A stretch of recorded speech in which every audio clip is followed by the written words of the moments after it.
Welcome everyone to today's webinar on preventing and treating substance use disorders with a focus on females across the life course in honor of today's International Women's Day. I'm Livia Ereger and I'm the Deputy Director of ISSUP, the International Society of Substance Use Professionals. ISSUP is a membership organization and at the moment we have over 17,000 members. That work in the drug demand reduction field around the world. And we at ISSUP aim to bring together everyone working in prevention, treatment, and recovery support. And we provide them with opportunities to access training and credentialing, to build networks, share knowledge, like we're doing right now in this webinar, and learn from each other's work and experience in the drug demand reduction field. If you haven't already, I would like to invite you to join ISSUP, to become a member of ISSUP and of ISSUP Lebanon, so that you can access the wealth of information that is available on our website. We have a section, a knowledge share section, where we have publications. It's like an online library where you can access publications and webinars. You can find information about past webinars and the recordings, and also information about future webinars. You can apply for membership on our website. That's www.issup.net. And membership is for free. And at the moment, we have 4 different levels of membership. And there you can directly also apply to join ISSUP Lebanon. I would like to thank our colleagues from ISSUP Lebanon, Noor and Anthony, for having organized this webinar and for also having organized a range of other very informative and engaging webinars in the past months. And they were able to bring together an excellent group of drug demand reduction experts. And it's really a pleasure for us at ISSUP to work with them, and I'm personally very grateful for all of their efforts and for their dedication to our work and to our cause. I would also like to thank today's speaker, Dr. Hendrée Jones, for joining us today. Noor from ISSUP Lebanon is going to introduce Dr. Jones and provide her welcome remarks. And we're also very excited to see that so many of you have joined us here today. It's a very special day, a day in which we celebrate and recognize women around the world for their achievements. And we would like to especially celebrate and honor the work that our female members are making in drug demand reduction around the world. Thank you all for your tireless commitment and your dedication to the field. And please always remember the words so beautifully said by Michelle Obama, former First Lady of the United States of America: there is no limit to what we as women can accomplish. And now it's over to you, Noor. Thank you, Olivia, for your encouraging words, and thank you for the introduction. First of all, I would like to thank you, everyone, for attending today's webinar. This International Women's Day, celebrated on March 8th, is unlike any other. The challenges endured by individuals all over the globe were unprecedented, and women perhaps suffered greatly given the shifts that impacted their work-life balance. Given the challenging times we have all endured, people were more receptive to adopting risky behaviors, amongst with substance use, which can range from alcohol to drugs. We are pleased to have Dr. Jones with us here today to provide us a path to recovery. Dr. Jones is an internationally recognized expert in the development and examination of both behavioral and pharmacologic treatments for pregnant women and their children in risky life situations. She has received continuous National Institutes of Health funding since 1994 and has written more than 200 publications. Dr. Jones has also authored 2 books, one on treating patients for substance use disorders and the other on comprehensive care for women who are pregnant and have substance use disorders. She also has written multiple textbook chapters on the topic of pregnancy and addiction, while winning multiple awards, most recently last year in 2020. Dr. Jones won the American Society of Addiction Medicine ASAM, R. Brinkley Smithers, and Distinguished Scientist Award. She is a consultant for the United Nations and the World Health Organization. Dr. Jones leads or is involved in projects around the world focused on improving the lives of children, women, and families.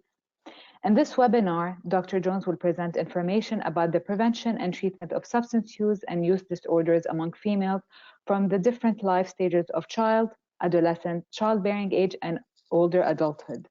The universal themes of compassionate whole person care, use person first language, ways to support recovery, and empathy will also be discussed. A Q&A session will be followed at the end of the webinar, so please feel free to drop your questions in the question box. And I will now give the floor to Dr. Jones. Oh, thank you so much for this amazing opportunity. Thank you to ISSUP. Thank you to ISSUP Lebanon for this just incredible chance to talk about how we can best support girls and women across the lifespan to both prevent as well as treat substance use disorders. And happy International Women's Day, everyone. The theme this year is change comes from challenge. And oh my goodness, what a year it has been in terms of challenge. But what an amazing opportunity that we have had to come together as communities and as the world to face the formidable challenge of COVID-19. And so may we all come out of this stronger together. And so let me just hide the view here. Oops, there we go. Okay, and let's begin. So, all right. I don't have any disclosures related to this event. And we do have 2 objectives. So I hope by the end of my presentation, you will walk away being able to recognize at least 3 ways that substance use disorders can be prevented among females across the lifespan. And then you'll also be able to identify at least 3 unique clinical needs that girls, adolescents, and women have for treatment. You know, women and girls and adolescents are often called a special population, when in fact we are half the world's population. So we have unique clinical needs, but might not necessarily need to be called special.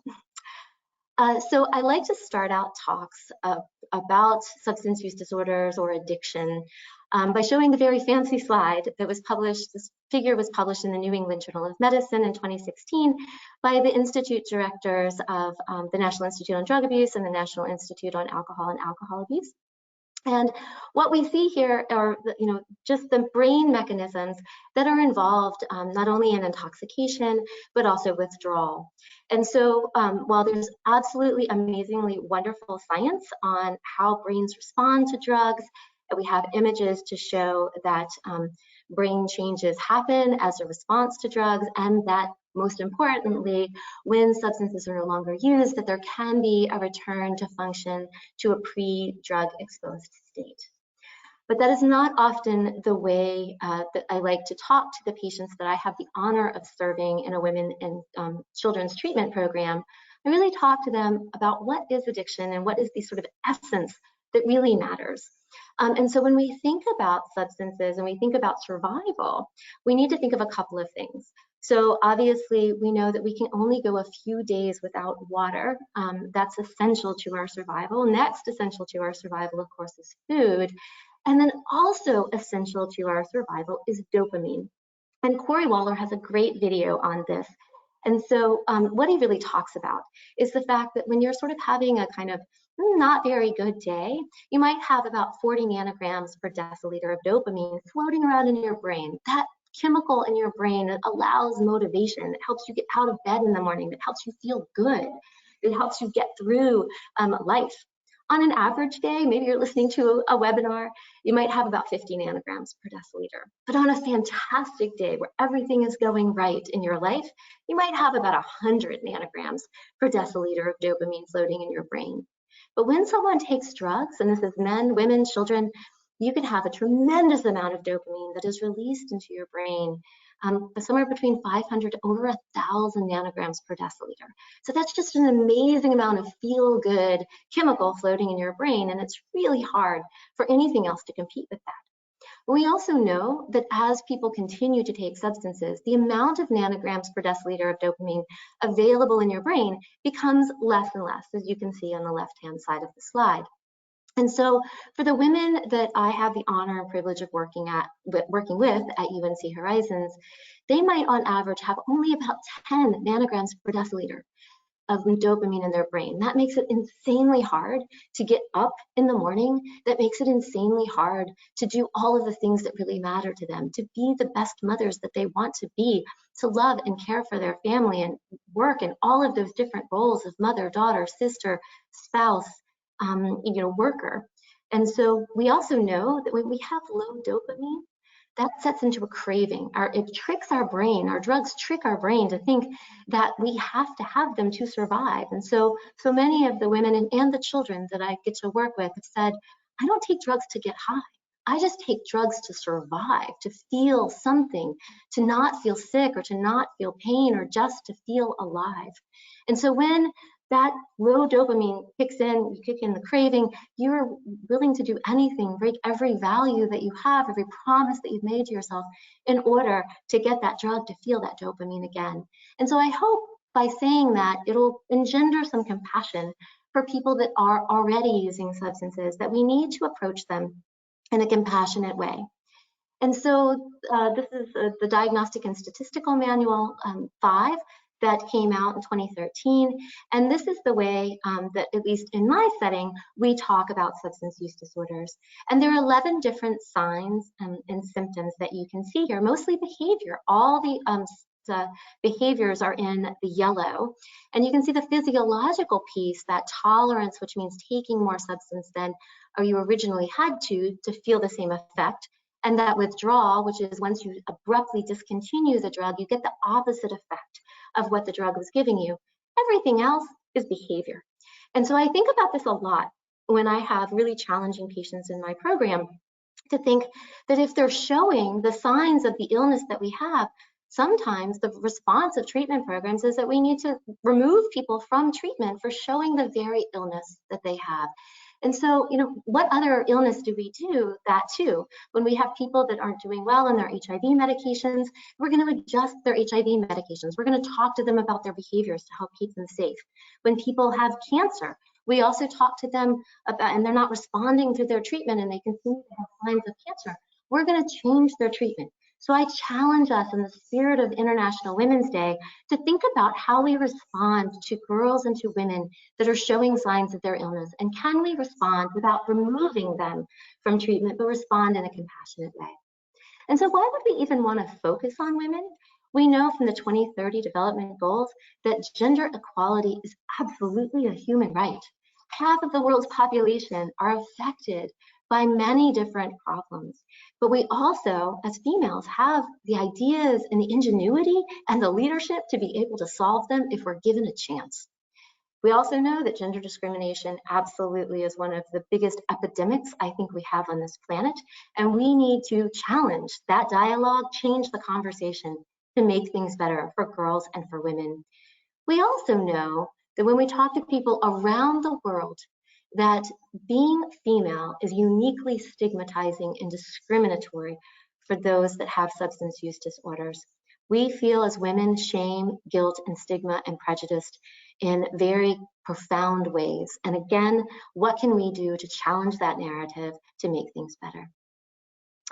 There's been some wonderful documents that have been written. This is an example of one by the UNODC that talks about prevention. And there are some unique things about preventing substance use initiation by gender.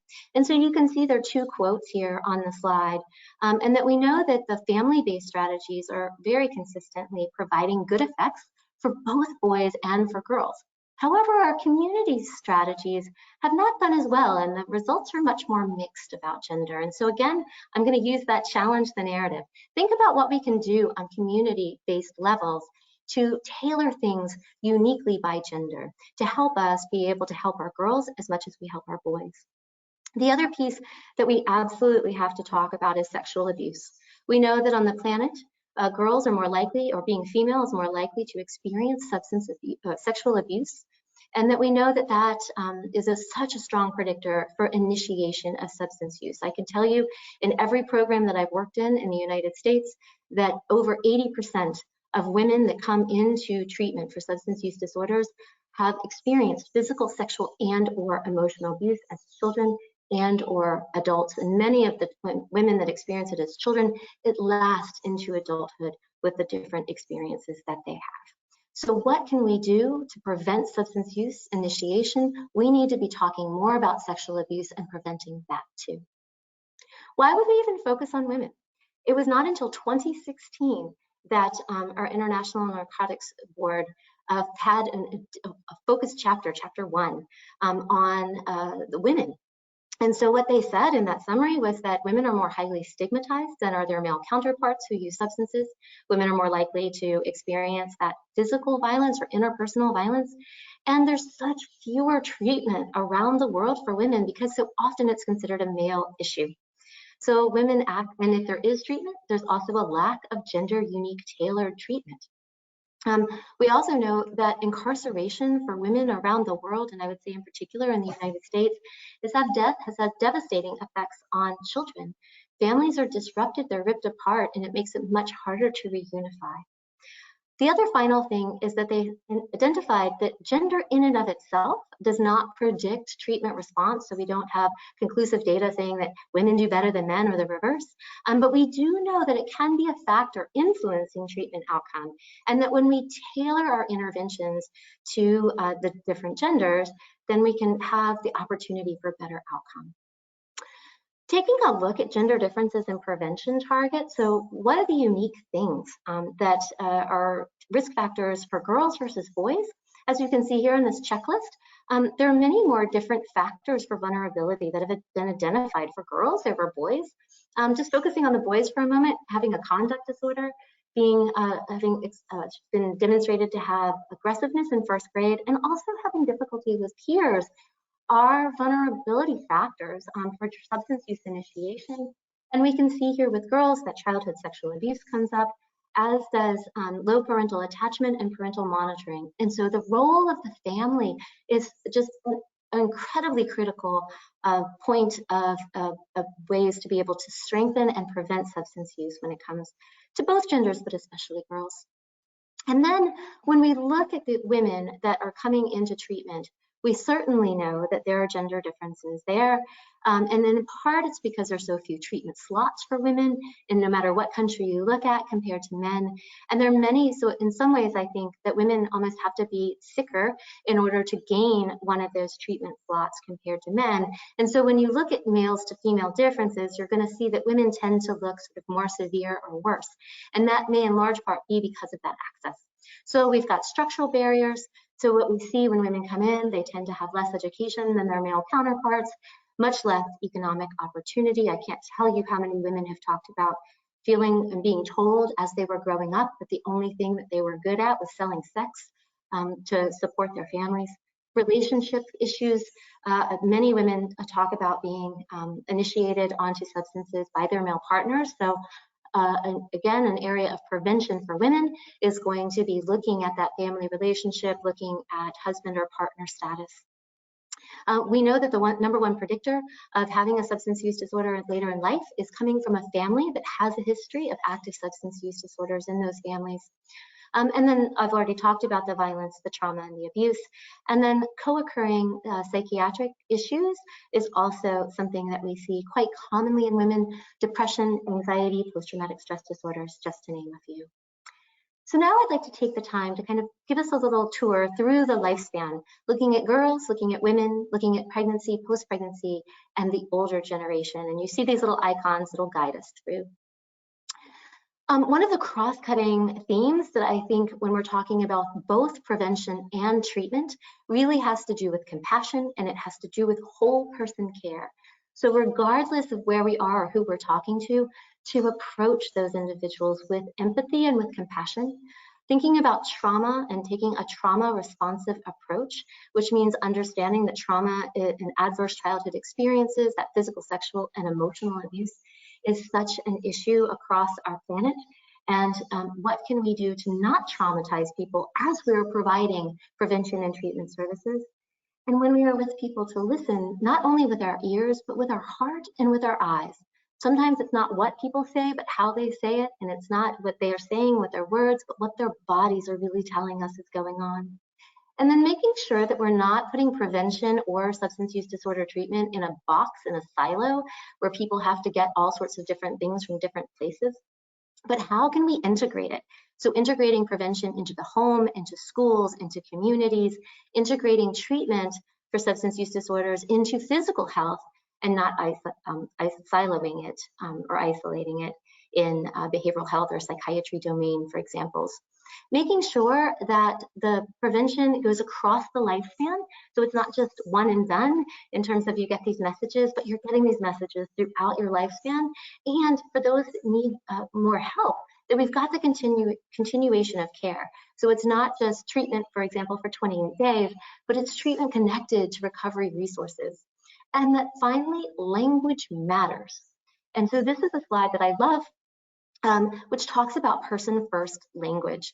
And so obviously context is very important. So when we're talking about being in a Narcotics Anonymous meeting or an Alcoholics Anonymous meeting, using the term addict as a noun might be perfectly acceptable and might help people in recovery. But when we were talking about prevention and substance use disorder treatment in a semi-professional or paraprofessional or professional manner, I'm going to challenge us to change that conversation and use person-first language. So it's a person with a substance use disorder or a person who is at risk for initiating substance use. And with the drug urines that we might be collecting, or the urines that we're collecting to test for drug use, changing that narrative from clean and dirty to drug positive or drug negative. And I like to use this example because it just really resonated with me. Again, if we have somebody that is tested positive for HIV, I don't think there's anyone that would say to that person, I'm really sorry, but your drug test came back dirty for HIV or clean for HIV. So why would we use this more stigmatizing language for those that have substance use disorders? I challenge you to change the narrative. When we think about the gender gap in terms of prevalence of substance use, reported substance use between girls and boys, we can see that there's differences around the world in terms of where substance use might be more prevalent for boys. And that is going to be in that lightest gray here. This is just marijuana or cannabis use as an example. In the middle gray, we can see prevalence among boys and girls is about the same. And then where it's our darkest gray, that's where girls' prevalence is actually higher than it is for boys. So some of the literature that's come out talks about the gender gap between girls and boys closing in terms of the prevalence and initiation of substance use. We also have data from the European Union that looked at lifetime prevalence for cannabis and ecstasy, and for girls, it's closer to their male counterparts than it is for adults. And so I think the point really is just we need to pay attention to substance use initiation. When substance use initiation goes up, we tend to see more girls, more boys using it, obviously. And so let's make sure that we are looking at prevention efforts to keep everybody from avoiding initiation of substance use as the best that we can. So I had the honor and privilege of being able to work with United Nations, UNODC, as well as the US State Department, INL, in 2010, where we had the opportunity to go to Afghanistan and look and see what was happening in the women and girls treatment centers, women and children's treatment centers. And it was there that we really created the foundational implementation of psychosocial protocols to help children that had already begun using substances, children between the ages of 4 to 12, for example, that were already using substances. And then for those that hadn't, but that were living in the treatment programs, how could we prevent their initiation of substance use? And so these were incredibly special protocols now called the child protocols, where we're able to look at both prevention as well as treatment with a set of tools. And so these are data from our Afghanistan sample, where we were able to compare what children looked like at outpatient entry and residential entry compared to completion and then community follow-up. And what we were able to show is that at least with change over time from a pre-entry baseline to completion and then follow-up, we were able to improve their scores on symptoms that might be negative. We were able to also improve their quality of life as examples. And so that really gave us the data that we needed to be reassuring to be able to take these protocols to the world. And we've been able to adapt them and test them in Brazil, as well as do training for individuals in Chile, Paraguay, Brazil, Peru now, Bangladesh, India, and Pakistan as examples. And so here you can see the Suitcase for Life that has 8 different modules that are used for both prevention and treatment for children between the ages of 4 and 12.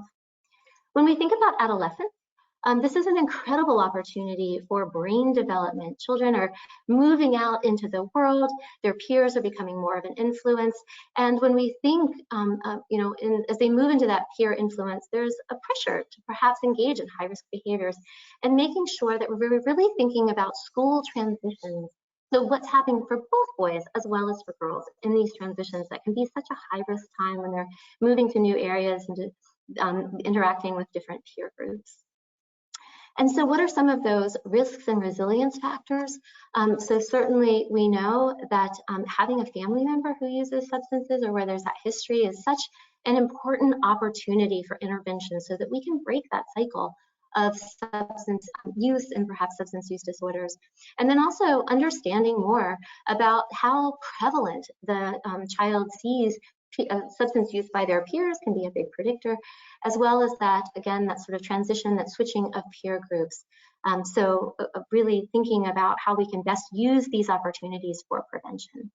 And there's so many things that have been written in the international standards for drug use prevention. So I only highlight the parenting skills programs because I think when we're talking about children, the family, whoever that child calls family, has such an incredible, important influence on the child's health and well-being and how they're going to be in the future. And so here you can see on the slide some of the things that have been found to be essential components in parent program skills.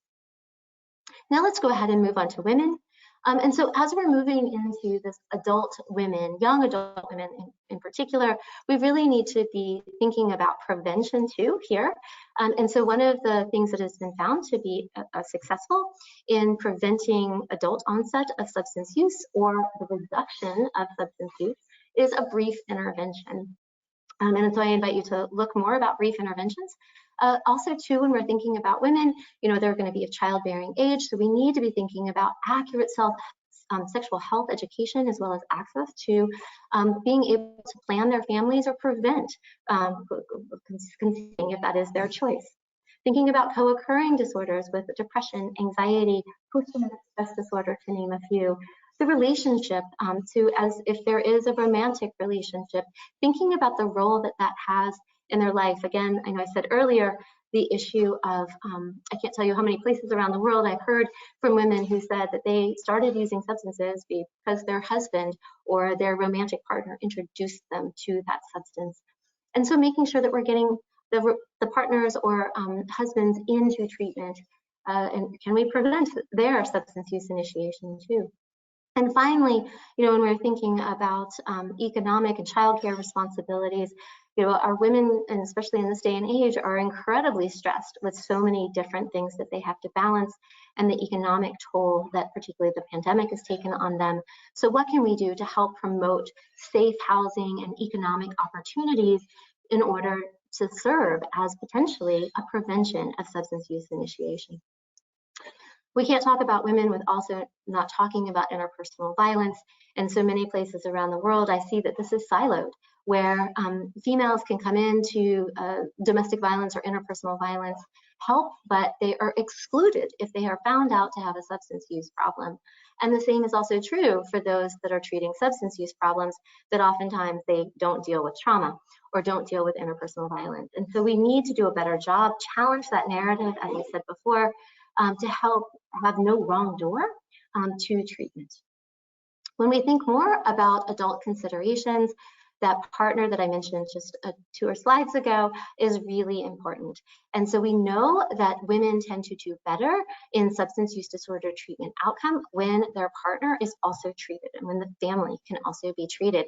And so understanding more about the partner and the role of relationship, understanding about the children. Oftentimes women every day have to make the gut-wrenching decision of, are they going to stay sick and continue to parent, or are they going to have to find someone else to care for their parents, or care for their children in order to get well. And I also wanted to mention something about coercion. in terms of something that's not thought a lot about. This is a toolkit that, if you're interested, is free, that you can Google, because so many of women that we see that have substance use disorders often talk about their partners having done things that make them feel crazy, withhold life-saving medication from them. And so providers that are working with women really need to know how to understand, address, and help support women. Moving on to pregnancy. These are data just from the United States as one example, just to show as a reminder that tobacco and alcohol products tend to be the most commonly used substances by women, and then they become pregnant. It is incredibly unusual to find women that start using substances during pregnancy. The other important thing to notice is that certainly there are illicit substances, and illicit can be defined in many different ways depending on where you are around the world. I recognize that in the United States, marijuana is probably the most common illicit substance as determined by the federal government. So while pregnancy can be a really unique opportunity for women to look at how they are going to make life changes that are going to promote their health and well-being, as well as their baby-to-be's health and well-being, we also know that pregnant women are incredibly scared to go to prenatal care, certainly very scared to go to substance use disorder treatment. We have some data to suggest that brief interventions for those that are mild to moderate those that are using substances can prevent or reduce substance use with a good brief behavioral intervention and referral to treatment, even if needed. We also know that we have decades of data to show if we can at least keep women in prenatal care, even if they don't stop using substances, the outcomes of their babies are going to be better than no treatment at all. And finally, we cannot forget and hyper focus just on pregnant women. It is the family, it is the home environment. And so we know that substance use disorders among either parent or any caregiver can lead to a dysfunctional home environment that can set the child up for additional risk factors. And so if we can really focus on family, we can focus on maternal well-being, that is going to be the key to being able to prevent substance use initiation and to promote health and well-being among children. The international treatment standards have focused on pregnant women. There was definitely a focus on opioid use disorders that, that includes heroin or prescription opiates, fentanyl, of course. And what the international standards really showed was that we don't want to use withdrawal or medication-assisted detoxification as a first-line approach for treating opioid use disorders during pregnancy. These international standards also reaffirmed that both buprenorphine and methadone, which are medications to treat opioid use disorder, are the safest medications for managing those that are also pregnant. We want to avoid transitioning or changing medications during pregnancy unless the pregnant person is not responding clinically well to those medications. We also know that breastfeeding is absolutely compatible with methadone and buprenorphine as long as women or pregnant people are stabilized on their medication in the postpartum period too. And that finally, we also know that while a risk factor for the baby might be neonatal abstinence syndrome, that baby's withdrawal, we also know that that is an expectable and treated condition and should not be a reason for omitting women or pregnant people from receiving these life-saving medications. As you can see on this slide, you can see that both methadone and buprenorphine have many of the same advantages. One of the additional advantages that methadone has is it tends to retain people in treatment longer than buprenorphine, and then buprenorphine tends to have the advantage of having a lower, it's much harder to overdose on buprenorphine than methadone, and there tends to be a shorter neonatal abstinence period. There are also disadvantages. So every medication that we take, we know that there are advantages and disadvantages, and that's true for pregnant individuals too. So some of the methadone disadvantages can mean it can take a while to get stabilized on your medication. There is a risk of overdose. For buprenorphine, for example, you need to be in mild to moderate withdrawal to be inducted onto this medication. And of course, when it is less regulated, there's always an increased risk of diversion. So I mentioned that baby withdrawal. Here is the definition of that baby withdrawal. So neonatal abstinence syndrome are that constellation of signs and symptoms where we get central nervous system dysregulation. So you might get high-pitched cry, irritability, some tight muscles, sleep challenges for the baby. The autonomic nervous system, like sneezing, for example, gastrointestinal distress. So babies can be fussy, harder to soothe. They can have difficulty swallowing and eating, and might have some loose stools. And then finally, in some cases, there's the more rapid breathing or nasal congestion. What is incredibly important to remember is that neonatal abstinence syndrome is not fetal alcohol syndrome. We have much more data to confirm that fetal alcohol syndrome has long-term possibilities of physical, cognitive, and behavioral effects on the child. We know that neonatal abstinence syndrome is treated, and there's also a really important interaction between the caregiver or mom and the child that will help get baby, when we can sort of impose and help babies and moms understand each other, we can help manage the neonatal abstinence signs and symptoms. We can really thereby promote resilience and having good attachment in the maternal-child dyad. If you remember nothing else from this, I want you to remember that it is impossible for babies to be born addicted. They do not meet the definition that I gave you earlier of a substance use disorder or addiction because they don't have the life course to continue to look for and use substances in spite of long-term negative consequences. So babies can be born physically dependent, they can be born in withdrawal, but they cannot be born addicted. So what can we do to help babies? There's a lot of things that we can do if we have identified babies have been born that are in withdrawal. We can make sure that our hospitals have a protocol. We know in and of itself, having the same standardized approach can help reduce the length of stay that babies are staying in the hospital.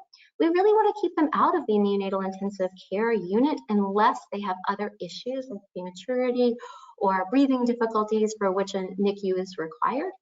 We know that if we can keep moms and babies together, encourage breastfeeding, that we can dramatically reduce the number of babies that need medication. Mom is the medicine in this case for neonatal abstinence syndrome with support. So we also need to think about compassionate support for that mother and child. And so we know that, goodness gracious, delivery is an incredibly life-changing and physically changing event for both the mother and for the child. And so we want to work together to support them both. So it doesn't have to be an adversarial relationship, mother against child, but we want to help mom figure out, these are the signs. Look, mom, look, you can turn your baby over here and you can see that the baby will, if you say something over here, the baby will turn its head.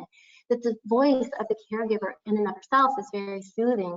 We can provide information about development, such as like making the eye-to-eye contact, saying verbally positive things to mom or the caregiver when things are going well. So notice what she's doing well, not just what she's doing wrong. And asking the caregiver or mom, like what are the positive memories you want your infant to have as she or he grows up? And then talking about co-regulation. So if the caregiver gets really anxious, baby's gonna get anxious. So what can we do to help sort of soothe both of them so that they have the best opportunity for thriving? I couldn't give a talk without talking about our Horizons model because it is a dyadic approach. So our Horizons model has both outpatient care as residential treatment where women and children can come and get well together. We have child care so that the children, if they're not in school, they can go to a therapeutic child care development where they can get screened and assessed and additional developmental services if they need. We provide transportation. We help get women jobs. As you can see here, of women that completed our program, 73% had employment at the end. We can also help unify moms and babies together. And in the United States, we have a child protective service system. And so 95% of our women that have completed the program have positive outcomes. That means cases are closed and moms and babies are reunited. Now let me move on to talking about the older age. And so we know that there are a number of special issues to think about for preventing late stage substance use initiation, as well as if women have been found to have a substance use disorder, what we can do to help address their treatment needs. So here are some of the risk factors to think about that women might start using substances because they have an empty nest and they're lonely, perhaps without children in the home, there are marital problems that might creep up. They're just socially isolated. Their friends and family members have perhaps passed away and they're feeling alone. Women in the older ages might have greater access to pharmaceutical medications, and they might start to abuse them. So in terms of prevention, we need to be thinking about screening even older women for the potential of substance use problems. And so here are some of the signs to look for. And so the other piece when it comes to treatment, if we know a woman has a substance use disorder, sometimes people think, oh, she's old enough, just let her do what she wants to do. That is ageism, and it is not appropriate. Women of all ages deserve a compassionate approach to treatment. And so when older women are in treatment, we know that they are just as likely to be able to complete treatment and do well as their younger counterparts. There doesn't seem to be evidence to date that they need some kind of uniquely different approach. Sometimes it takes a little longer in terms of language, thinking about language that's important to them, thinking about slowing down when you're talking and giving the appropriate amount of time for older individuals to process the information that we're giving them, but they can absolutely benefit and contribute to group processes in wonderful ways. And so, just to kind of conclude this talk, none of us can do it alone. And so as we choose to challenge today the theme of International Women's Day, for prevention, it happens not in a vacuum. It happens with relationships to family, to peers, to community, and to society. And so there's something that every single person on this webinar can do today to change the conversation, to improve our attention on gender differences and how we can best respond to both boys and to girls with prevention, and for women across the lifespan. And then when it comes to treatment, it's important to remember that we have to treat the whole person. So making sure that we're giving appropriately evidence-based behavioral health interventions, as well as medical care and medication for opioid use disorders when available, as well as those social supports. Right? Addiction happens in isolation. The opposite of addiction is connection. So what can we all do today to help get people, and for women in particular, more connected and feeling good about themselves? And so I want to end with some final thoughts from patients and what they have told me. So what girls say is that, please believe me when I tell you something has happened to me, particularly around sexual abuse. Keep me safe. And I need you to see the good in me. I need you to believe in me. Teenage girls will say, don't treat us like we're kids. We have lived a lot of life in a short period of time. Help us make a future for ourselves and tell us what you like about us. Give us hope. Pregnant people will say, you know, nobody can stigmatize us more than we can stigmatize ourselves. So there's nothing bad you can say to us that we haven't already said to ourselves. So build us up, don't tear us down. And help show us how to be the best parents we can. Don't just tell us what to do. And our older women say, please, no matter how old I am, see me as having potential. Hear me and help me. I am often lonely, and I need connection, and I need to feel purpose. Here are some key documents that I use to develop, and I will just give a shout out for ISSUP. There's an amazing amount of courses out there that you can take. And thank you so much for your attention, and I am glad to answer questions.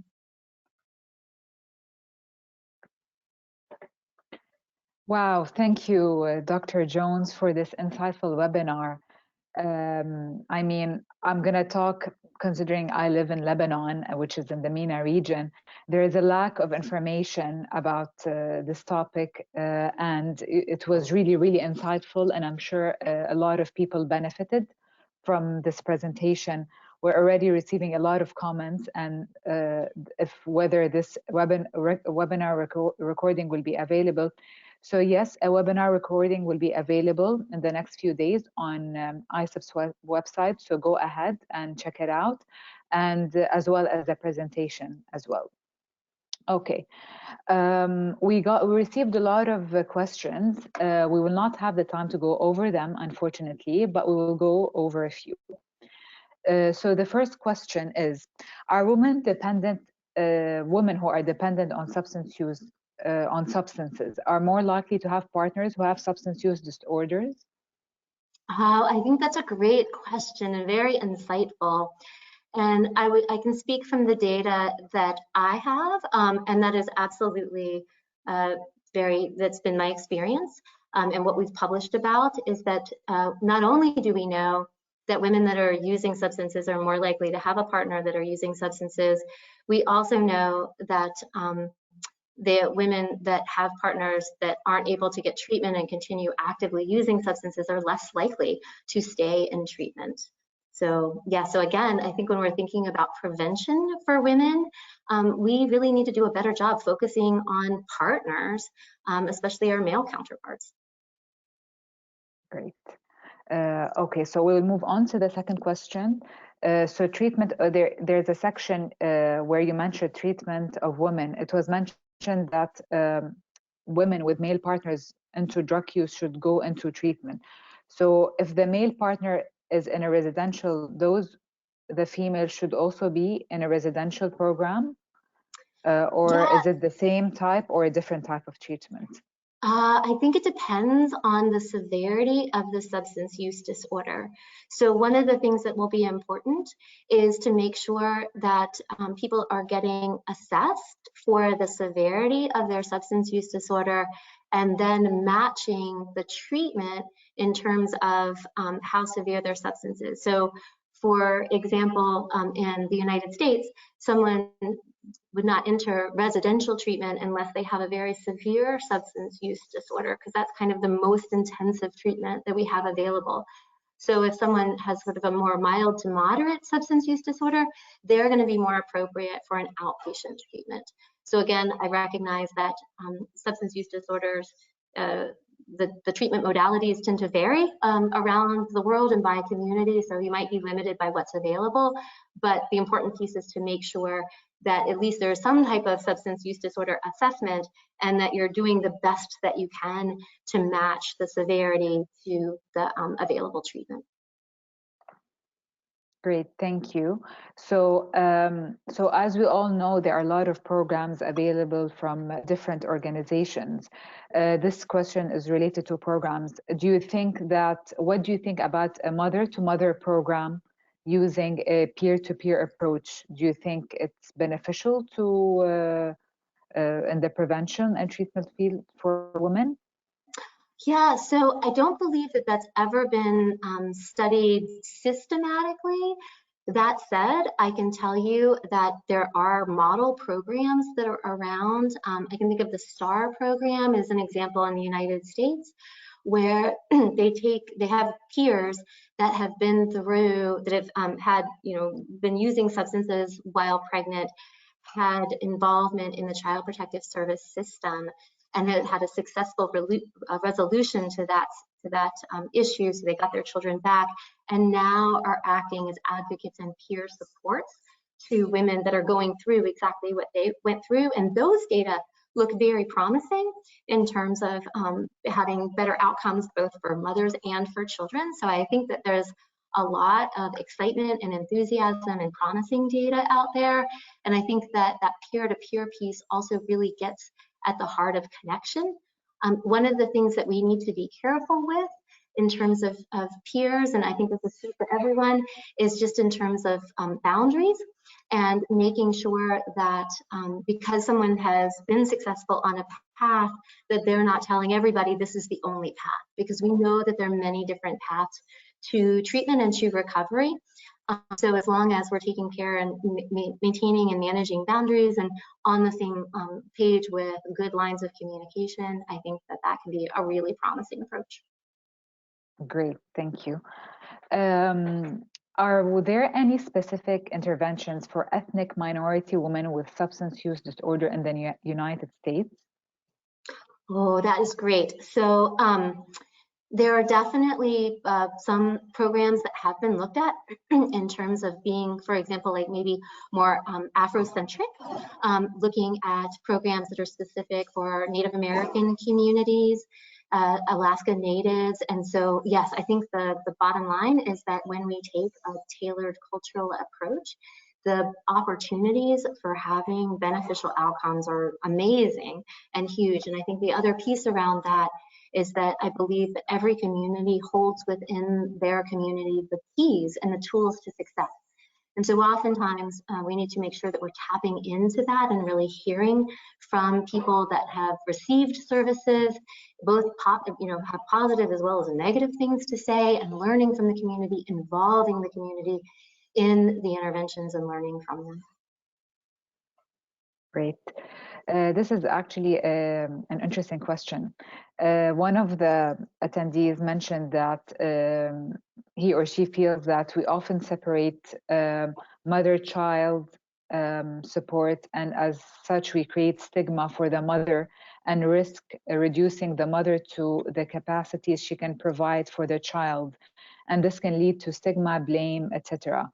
If we see the mother and child as needing support together as a unit, then maybe this can help us to support positive long-term outcomes for families. Why do you think mother and child are often still seen as separate only? I absolutely love that question. Yeah. And one of the dialogues that we're having in the United States is absolutely talking about dyadic care. I think what's happened kind of around the world in different places is that policies really, the way that we've approached substance use disorder treatment, the way we've approached prevention, the way we've approached care, there's this sort of sense that we need to protect the child from the mother if the mother is doing something that is considered in our society deviant. And in fact, I think we do make things worse for both the child and mother. And so when we put them together and make it an and, the mother and child, not mother or child, that we don't need, that the best way to protect the child is actually helping to support the maternal well-being and health, then we're actually going to be able to make headway. Because if shame and stigma and discrimination and punitive, negative, incarcerating approaches to substance use disorders worked, we would not have a problem in the world with substance use disorders. So clearly we need to take a different approach and a more comprehensive approach and a more dyadic-centered approach in order to be able to promote health and well-being and reduce substance use disorders. Great. So I will be asking the last question now. Are women who have experienced trauma or violence, are they more likely to develop addiction problems than the ones who have not experienced trauma or violence?